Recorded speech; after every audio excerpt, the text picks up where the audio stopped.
Oh, hey guys. Whoa. Whoa. Today, we are going to a place called Todos Santos. So Todos Santos is a historical place.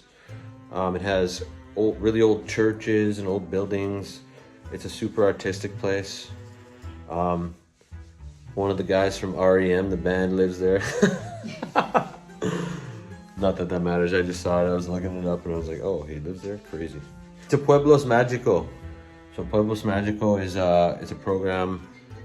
Oh man, I'm going over here. Yeah, Pueblos Magicos is a program that the government of Mexico made, and it's basically showing off old historical towns throughout Mexico, like places of interest. You know, Sayulita's on that list, Bacalar's on the list, some of the places we've been to, and that's what Todos Santos is. So it should be pretty cool.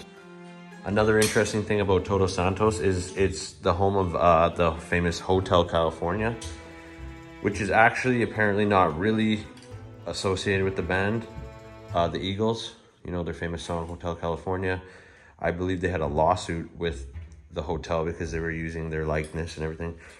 And the Eagles have said in the past that it's not really about that hotel specifically, because I think it's about California in general. Anyways, just a little interesting fact.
bye.